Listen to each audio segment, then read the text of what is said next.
A título de epígrafe, senador Paim, eu inicio esse meu pronunciamento com uma frase tuitada outro dia por Wallace de Melo e Silva, meu irmão. A melhor forma de prever o futuro é trabalhar para construí-lo. E para construir o futuro, nós temos que conhecer em profundidade o passado, cotejá-lo, então, com o presente, para aí iniciarmos o trabalho duro da construção do futuro e, no caso do pronunciamento que vou fazer, o futuro do país em que vivemos. Para que os brasileiros, senador Paim, mais jovens, não tomem a desastrosa interinidade presidencial como expressão do velho MDB de guerra, e eu falo aqui, nesse momento, como senador, como filiado número 1 do PMDB do Paraná e como presidente do Diretório Regional do PMDB do meu estado. Para que os jovens não tomem essa interinidade presidencial como a verdadeira expressão do nosso partido, como se fosse uma manifestação pronta e acabada do que seja o nosso PMDB, vou relembrar hoje uma outra presidência do PMDB, igualmente circunstancial, herdada ao sabor dos acontecimentos, mas da qual, ao contrário da presente, nós, velhos MDBistas, temos motivo para nos orgulharmos. E faço essa relembrança não apenas para cotejar a oposição aos princípios básicos do programa do PMDB pelo governo de hoje, com a fidelidade dos princípios do governo de José Sarney. Registro também, para homenagear o ex-presidente, tão exposto ao desrespeito, como tem sido usual nesses tempos de pré-julgamento, da sentença antes do processo, de supressão do pressuposto de inocência, nesses tempos em que a mídia transforma-se em tribunal popular, aos moldes dos regimes de exceção, sob a batuta de promotores e juízes que consideram feio o que não é a sua imagem no espelho. Vamos ao cotejo entre a interinidade do PMDB de Temer, de Padilha, de Jucá, de Moreira Franco, de Eduardo Cunha, de Henrique Alves, com o PMDB de Sarney, de Celso Furtado, de Dante Mendonça, de Luiz Henrique da Silveira, de Marcos Freire, de Paulo Brossard, de Pedro Simão, de Renato Archer, de Rafael de Almeida Magalhães, de Bresser Pereira, de Valdir Pires, de Fernando Lira, de Ulisses Guimarães. De saída, vamos comparar a política de relações exteriores de um e de outro governo. O Itamaraty de Sarney fundava-se no princípio da autodeterminação dos povos, recusava o alinhamento automático às grandes potências, defendia a multipolaridade, a integração e cooperação regional. Sarney, senador Paim, com o presidente argentino Raul Alfonsín, criou o Mercosul, recusando-se a submeter o Brasil aos interesses geopolíticos norte-americanos. Sarney normalizou nossas relações com Cuba e aproximou o nosso país dos países do leste europeu e com a China. Quando o Fundo Internacional Monetário, senador Lazier, quis impor seu receituário de recessão, de cortes de gastos públicos, de arroxo salarial, Sarney optou pela moratória, em nome da nossa soberania. E hoje, senador Paim, o que temos? Temos o Itamaraty retrocedendo às trevas, a política de linha auxiliar da agenda norte-americana, Voltamos a tirar os sapatos para o falido consenso de Washington. O Brasil perfila ao que existe de mais atrasado e obtuso na América Latina e conspira contra o Mercosul, montado por Sarney e Afonso. Enquanto os dois candidatos à presidência dos Estados Unidos de hoje convergem na oposição a acordos bilaterais que prejudiquem seu país, Temer e Serra parecem querer ressuscitar a ALCA e acorrentar o Brasil ao proveito da globalização neoliberal. O Itamaraty concede asilo a um modelo de economia e de relações internacionais que está sendo escorraçado no mundo. Vide o que acontece na Europa hoje. Eis aí, opondo-se como água ao óleo, o PMDB de Sarney e o PMDB de Temer. Em relação aos direitos dos trabalhadores e dos aposentados, aos direitos sociais, aos programas sociais de amparo aos mais pobres, à proteção dos excluídos, como agiu o PMDB de Sarney e como age, senador Paim, o PMDB de Temer? Hoje, a conta da crise cai pesadamente sobre o lombo já lanhado dos trabalhadores e dos aposentados. A reforma da Previdência pretende aumentar a idade para a aposentadoria a um patamar que supera a expectativa de vida média em alguns estados brasileiros. É a chamada aposentadoria PABUF. Aposentou, morreu. A reforma trabalhista quer revogar a CLT, porque dizem ela é muito antiga. Nesse passo, vão querer revogar também a Lei Áurea, que é mais antiga ainda. Querem impor a prevalência do negociado sobre o legislado. Em uma situação de crise como hoje, com o desemprego em alta, com os sindicatos enfraquecidos e com algumas sindicais centrais enfraquecidas e apelegadas, verdadeiras cúmplices do golpe, vão acabar impondo corte de salários, aumento de horas trabalhadas, fim do 13º, redução das férias e do descanso remunerado e assim por diante. Ora, já não houve um líder empresarial falando em aumento da jornada para 80 horas. Enquanto isso, o patético ministro interino da Saúde desanca o SUS, ofende os clientes do SUS e acena com a privatização da saúde pública. Ameaça ainda o cancelamento do programa Mais Médicos e profere sandices como um arremedo de Trump contra os médicos estrangeiros. Estivesse vivo, Stanislau Ponte Preta, com toda certeza, Ricardo Barros seria o protagonista desse novo festival de besteiras que assola o país.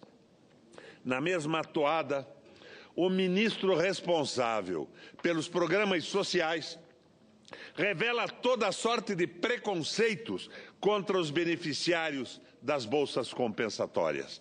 E também quer cortar abusos dessa pobretada mal acostumada que depaupera as finanças públicas. A reforma agrária e os movimentos que a empalmam voltam a frequentar o index dos serviços de informação e de segurança. Os movimentos urbanos pela moradia são igualmente satanizados e colocados na mira dos guardiões da segurança nacional. Afinal, a nova lei contra o terrorismo abre imensas possibilidades para a repressão de qualquer manifestação de revolta e inconformismo ou meramente reivindicatória. Os serviços dos caçadores de comunista são bem-vindos novamente. A lista de retrocessos em menos de 60 dias do governo interino, sob a batuta da atual cúpula PMDBista, alonga-se. Relacionemos agora algumas iniciativas nessas áreas do governo do PMDB, do velho, José Sarney. Universalização da assistência médica com a implantação do SUS. Criação do seguro-desemprego. Criação do Vale Transporte. Extensão da Previdência Social ao campo. Impenhorabilidade da casa própria. Programa Nacional do Leite, gênese das políticas compensatórias. Reconhecimento e respeito aos direitos da mulher. Iniciativas pioneiras de garantias aos direitos dos deficientes. Retomada da política de reforma agrária. Direito de voto para os analfabetos. Garantias à organização sindical. Liberdade e respeito às manifestações sociais. Respeito aos direitos trabalhistas elencados na CLT. Depois de mais de 2 décadas de ditadura militar, tempo em que os partidos e organizações de oposição, os sindicatos, os movimentos sociais e as expressões culturais populares foram perseguidos e criminalizados, Sarney trouxe de volta o povo brasileiro e suas demandas ao centro das atenções governamentais. Não, Sarney não presidiu uma transição lenta, gradual para uma democracia, como alguns queriam, especialmente os setores mais conservadores das nossas elites. O PMDB de Sarney escancarou as portas para que a democracia e suas manifestações iluminassem cada canto escuro desse nosso Brasil. Mencione-se ainda que José Sarney convocou a Assembleia Nacional Constituinte, restabeleceu as eleições diretas para a presidência da República e legalizou os partidos comunistas. Um democrata, sem a menor sombra de dúvida. Na área econômica, o governo PMDBista de Sarney enfrentou as pressões dos interesses financeiros globais, não se submeteu ao Fundo Monetário Internacional e colocou em prática o primeiro e grande ensaio para romper com os pressupostos ortodoxos da política econômica, o Plano Cruzado. Um ensaio bombardeado e sabotado por todos os lados, porque não atendia prioritariamente como hoje, sob Temer e Meirelles, atende às demandas da banca, dos especuladores e do capital financeiro global. Coisa diversa aconteceu com o Plano Real, tão acolhido pelos rentistas e pela mídia monopolista e porque não arranhava os privilégios de classe, não foi sabotado.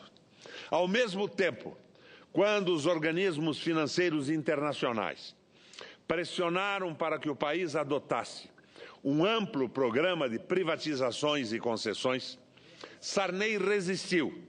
Mais de uma vez, defendeu a intocabilidade da Petrobras, entendendo-a como um dos pilares da soberania nacional, do desenvolvimento brasileiro. E hoje, o que o PMDB apresenta ao país na área econômica? A capitulação, em regra, ao mercado, aos interesses financeiros globais, à geopolítica imperial. As privatizações, as concessões, a entrega desavergonhada do petróleo voltaram à ordem do dia.